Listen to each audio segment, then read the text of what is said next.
एक जंगलमा एउटा गोही र एउटा बाँदर गाढा मित्र थिए। गोही धेरै ढिलो चल्ने र शान्त स्वभावको थियो भने बाँदर चञ्चल र चलाक थियो। तिनीहरूको सङ्गत धेरै रमाइलो थियो, तर तिनीहरूको स्वभावमा धेरै फरक थियो। एक दिन बाँदरले गोहीलाई भन्यो, गोही दाजु, तिमी किन यति ढिलो चल्छौ?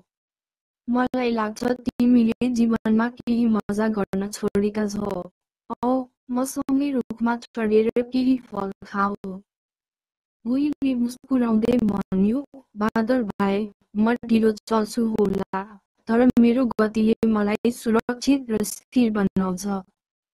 तिमी चाँडो छौ, तर तिमीले धेरै चाल चल्छौ।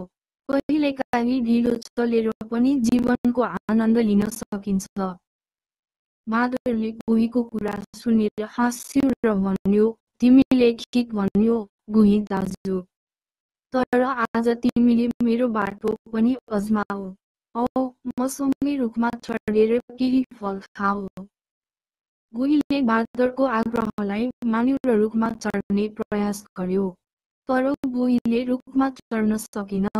बाँदरले गोहीलाई मद्दत गर्यो र अन्ततः गोहीले पनि रुखमा चढ्न सफल भयो। तिनीहरूले सँगै फल खाए र खुसीले समय बिताए।